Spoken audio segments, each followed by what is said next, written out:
Radio Clédou, c'est tout un monde entre vos oreilles. Radio Clédou, le journal, avec Sotelma Malitaire. Vous écoutez la radio Clédou, nous sommes mardi 15 novembre 2016. Bonjour et bonsoir à tous. Selon l'endroit où vous nous recevez, à Bamako, il est 13h, 17h à Moscou, en Russie. Au sommaire de l'actualité nationale, la mésentente au sein de la coordination des mouvements de l'Azawa de CMA. Plusieurs groupes viennent de quitter la coordination, ce qui entache encore une fois de plus l'application de l'accord de paix. Forum malien des médias et de la société civile, il vise à bâtir une synergie entre société civile et médias pour comprendre les défis liés à la participation citoyenne, à la gouvernance et à la construction de la paix au Mali. On en saura plus dans ce journal. Élection communale au Mali, jour J-5 pour faciliter aux électeurs l'identification de leur bureau de vote. La délégation générale des élections a mis en place 3 possibilités. La recherche via Internet ou encore par SMS. Le dernier système est le déploiement dans les 26 communes urbaines des agents techniques munis d'ordinateurs portables. Actualité étrangère arrêtée dans la nuit d'hier à aujourd'hui, le ministre de l'économie russe Alexei Ouliakaev a été mis en examen pour extorsion de pots de vin. Il est soupçonné d'avoir reçu 2 millions de dollars. Il risque une peine de 8 à 15 ans de prison. Trump ou pas, la conférence de Marrakech doit rester la COP de l'action. C'est à travers ces mots que les participants à la COP 22 reprennent courage ce mardi 15 novembre. La venue du secrétaire général de l'ONU et du secrétaire d'État américain sortant aussi doivent être l'occasion d'envoyer un message à Donald Trump. Et voici pour le sommaire.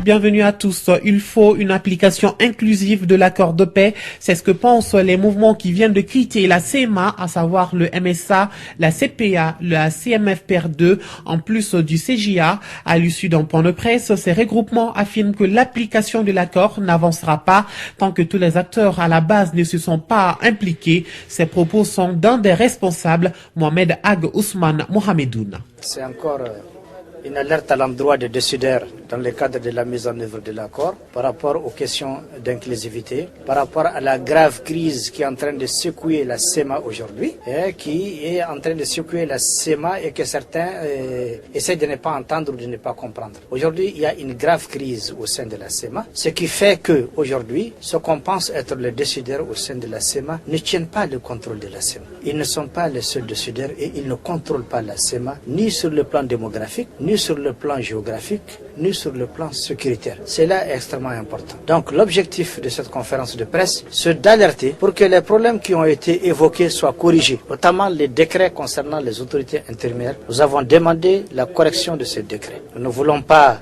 imposer des choses qui puissent dénigrer nos institutions, mais pour la paix, des mesures doivent être prises pour qu'il y ait inclusivité par rapport d'abord à ces décrets des autorités intérimaires. Le deuxième aspect, il y a des décrets qui sont en cours. C'est de faire l'alerte que si ces décrets sont signés en l'état, sur la base des personnes qui ont été désignées par le MNLA et les HCIA à Kidal, c'est comme si on jetait de l'huile au feu, parce qu'on n'a pas été concerté, ils n'ont pas fait l'objet de concertation. Et nous qui parlons aujourd'hui, si quelqu'un au sein de la CEMA pense qu'il peut mettre en œuvre l'accord sans nous, dans au moins les 4 régions du Nord, Taoudendi, je l'ai dit, Tombouctou, Gawé et Menaka, la personne, excusez-moi, n'a pas dit vrai.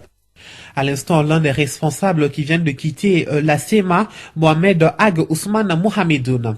Les enfants sont les principales victimes de cette crise et ils ont plus que jamais besoin des services d'éducation. Un nouveau projet vient de voir le jour en ce sens, dénommé Appui à l'éducation en situation d'urgence ESA.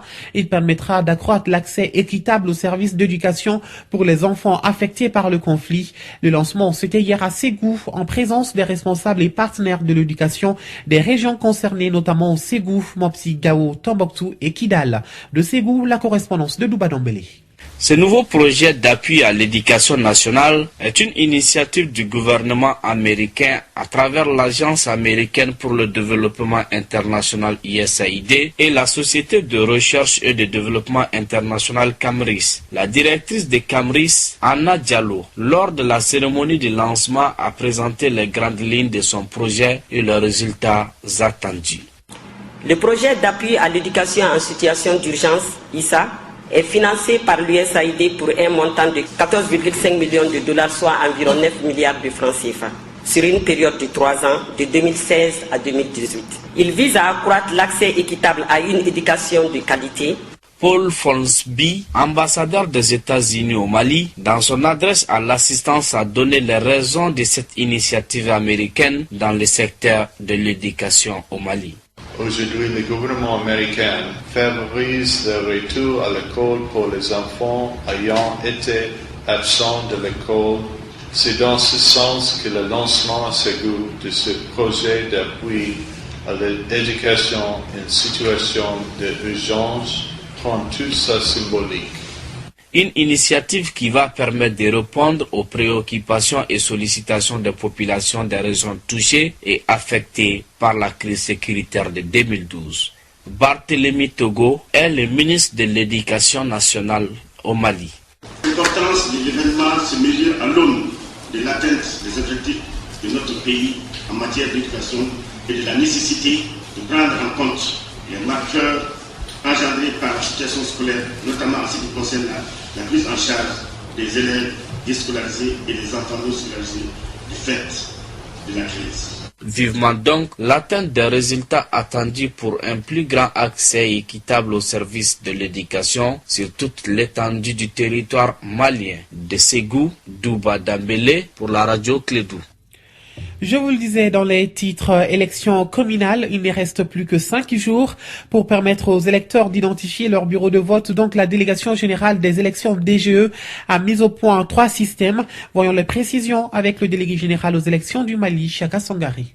Et pour le scrutin du 20 novembre 2016, la délégation qui a pour rôle d'élaborer et de gérer le fichier électoral a mis au point un certain nombre de dispositifs pour permettre aux électeurs d'identifier l'emplacement de leur bureau de vote, mais également le numéro de leur bureau de vote. Le premier dispositif, c'est une consultation par Internet. Nous avons créé un site web au niveau de l'AGETIP dont le numéro est www.dgmali.gouv.ml.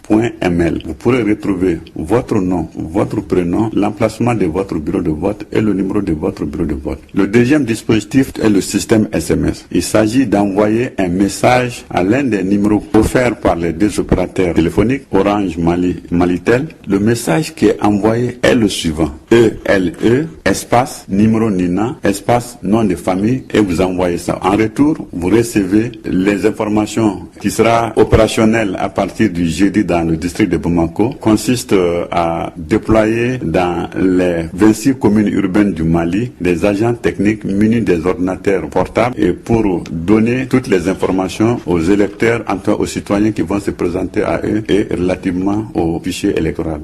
À l'instant, les précisions du délégué général aux élections du Mali, Chaka Sangare, qui s'exprimait au micro d'Astan Diawara.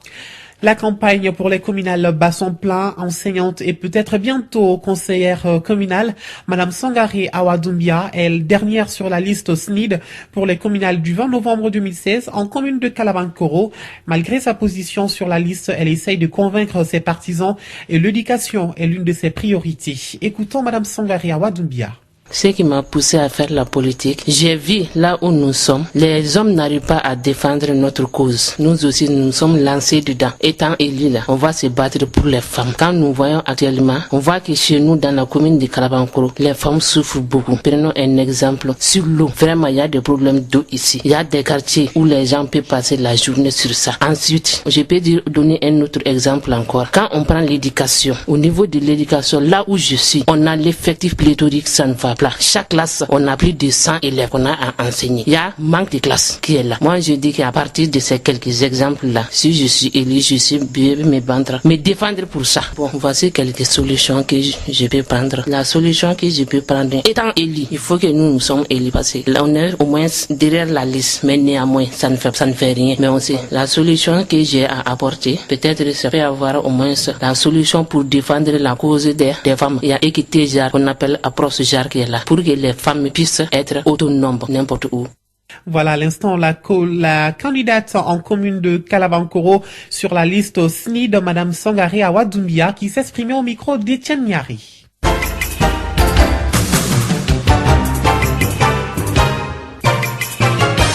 Au Autre actualité, l'organisation des élèves des établissements de santé privés du Mali va en grève de 72 heures. Les élèves terminalistes de ces écoles réclament leur examen de fin de cycle qu'ils attendent depuis un semestre. Pour plus de détails, écoutons Sekou Sangari.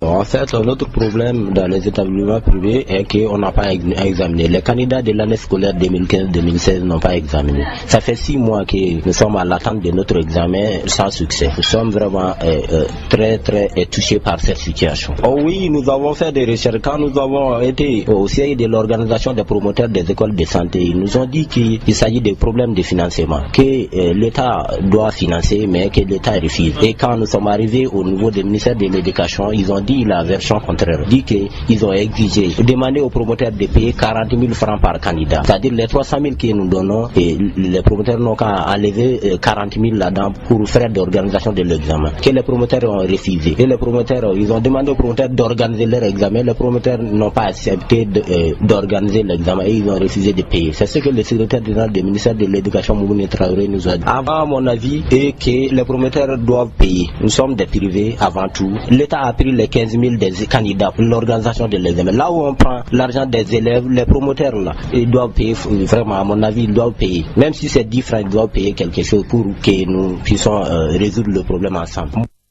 Le porte-parole des élèves Sekou Sangari interrogé par Kassim Traoré. Transition toute trouvée pour parler santé. Le Mali, à l'instar des autres pays du monde, a célébré hier lundi 14 novembre la journée mondiale de la lutte contre le diabète. Le thème choisi pour cette journée, ayons les yeux sur le diabète. Selon Salif Samaki, conseiller technique au ministère de la Santé et de l'Hygiène publique, le gouvernement accorde une grande importance dans la lutte contre le diabète. La célébration de la journée s'est tenue au centre de santé de la commune 3 du district de Bamako. Salif Samaki.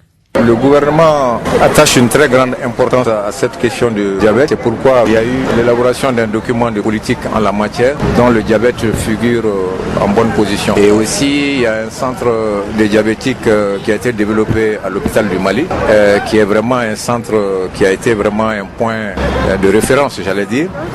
Et au décours de tout ça, il y a un développement qui est en train de se faire dans les autres établissements, notamment dans les centres de santé de référence, afin vraiment de décentraliser la prise en charge et rendre, en tout cas, donner des solutions de proximité. Nous travaillons avec beaucoup d'ONG qui nous accompagnent dans la lutte contre le diabète en ce moment. Le fait qu'on ait organisé cette cérémonie dans la commune 3 n'est pas fortuite, parce que en fait les communautés et les personnes elles-mêmes ont un grand rôle à jouer au-delà de ce que les agents de santé font. C'est-à-dire qu'il s'agit du changement de comportement en termes d'habitudes alimentaires, en termes d'activité physique et d'abstinence, j'allais dire, par rapport à certaines choses comme l'alcool et autres. Mariam Gaba qui a tendu son micro à Salif Samaki, conseiller technique au ministère de la Santé et de l'Hygiène publique. 13h13. Faisons un tour à présent sur la scène internationale. En République démocratique du Congo, on entend la nomination d'un nouveau chef du gouvernement que l'on pourrait connaître dans la soirée. Le président Joseph Kabila a reçu dans la journée Aubin Minaku, secrétaire général de la majorité et président de l'Assemblée nationale, et Vital Kamerhe, le chef de la délégation de l'opposition au dialogue national. Au Gabon, les tractations en vue d'un dialogue national ont commencé en théorie depuis hier. Le président Ali Bongo tend la main à ses adversaires et souhaite une concertation inclusive pour sortir définitivement de la logique du conflit permanent, avait-il déclaré lors de sa prestation de serment. Les réformes institutionnelles et électorales réclamées par l'opposition devraient être sur la table, mais le chef du gouvernement parviendra-t-il à venir à bout tout le monde à la table, à venir donc à mettre tout le monde sur la table des négociations? La question reste posée. Le Burundi ne veut plus du médiateur choisi par les Nations Unies, le Britannique d'origine marocaine Jamal Benomar. Le gouvernement burundais a envoyé une lettre au secrétaire général de l'ONU pour demander son remplacement. Jamal Benomar a effectué une visite au Burundi le mois dernier sans véritable avancée, le dialogue étant toujours au point mort avec le président Pierre Nkurunziza. COP22, l'élection d'un candidat climato-sceptique à la tête des États-Unis les a secoués, mais les participants à la COP22 reprennent courage ce mardi 15 novembre. L'arrivée de plusieurs dizaines de chefs d'État et de gouvernement à Marrakech pour cette conférence des Nations Unies sur le climat.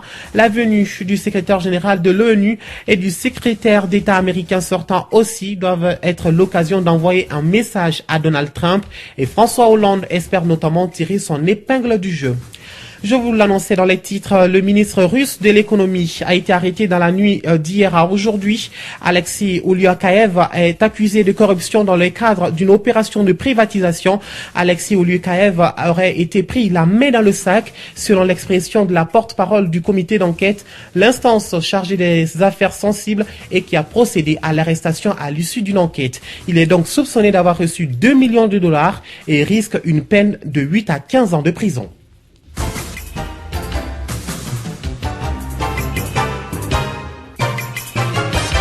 Retour ici à Bamako, appréhender les enjeux liés à la démocratie et au processus de paix.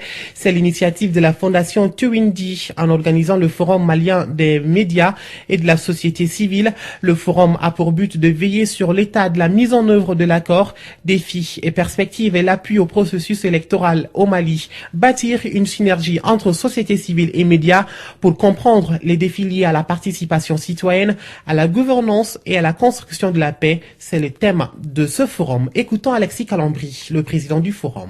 Le forum média société civile est une plateforme qui a été lancée pour permettre aux acteurs des médias et aux acteurs de la société civile d'avoir un cadre de rencontre pour voir les questions cruciales de l'heure. D'abord, la redevabilité. Quand un homme politique parle, est-ce que ce qu'il dit est source de conflit? Est-ce que ce qu'il dit est populiste ou est réaliste? Ensuite, il y a au Mali une loi sur l'équité genre. Est-ce que c'est respecté dans les structures?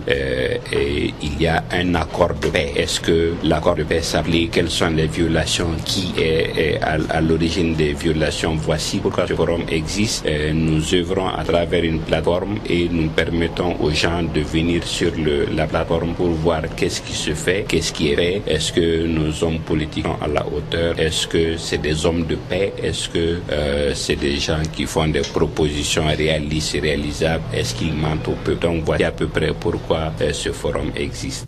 Alexis Calambri, président du Forum Média Société Civile, répondait aux questions d'Étienne Niaré. Une vingtaine d'hommes de médias est à l'école du Fonds des Nations Unies pour la population, l'UNFPA. Les participants prennent part à une formation de 4 jours adressée aux professionnels de la communication et de l'information sur les violences basées sur le genre en vue de renforcer leurs connaissances pour un meilleur traitement de l'information. Ils contribueront également à la prévention des violences basées sur le genre. La session de formation a débuté hier à Bamako. Josiane Yagibou est la représentante de l'organisme. À travers cette formation, qui marque le début des 16 jours d'activisme, de la célébration de la campagne des 16 jours d'activisme, nous nous attendons à ce que la plupart des professionnels de l'information et de la communication au Mali puissent être impliqués dans nos préoccupations et surtout que nous puissions renforcer leurs capacités en matière de prévention de violences basées sur le genre et de violences en général, toute forme de violence contre les femmes et les filles. Il y a également une partie de la formation qui sera dédiée à la santé sexuelle et reproductive afin que les professionnels de l'information et de la communication puissent également se rappeler du jargon et de tout ce que nous utilisons comme forme de prévention pour lutter contre les VBG. Vous vous souviendrez qu'il y a une grande partie de sensibilisation et aucune sensibilisation ne peut se faire sans l'implication effective des professionnels de l'information et de la communication. Donc l'attente, c'est vraiment que leur capacité soit renforcée et que ces professionnels puissent nous accompagner pendant toute la durée de la campagne, non seulement cette année, mais pour toutes les années successives et qu'ils puissent nous accompagner dans nos autres activités de prévention. Josiane Agibou, la représentante de l'UNFPA, qui s'exprime au micro d'Arunaba, qui participe à cette formation au nom de la radio Clédou. Le desk sport va s'installer dans un instant. Merci à vous de nous avoir suivis. Vous l'aurez compris, c'est la fin de cette édition présentée par Moussa Abdoulaye Papa Idara sur une mise en onde de Fatou Fall. Prochain rendez-vous de l'information, c'est juste après le desk sport à 14h. Quant à moi, je vous donne rendez-vous demain, même heure. D'ici là, votre pensée du jour, les chemins difficiles mènent souvent à de merveilleuses destinations. Très bonne journée à tous et bon appétit si vous êtes à table. Radio Clédou, le journal avec Sotelma Malitaire.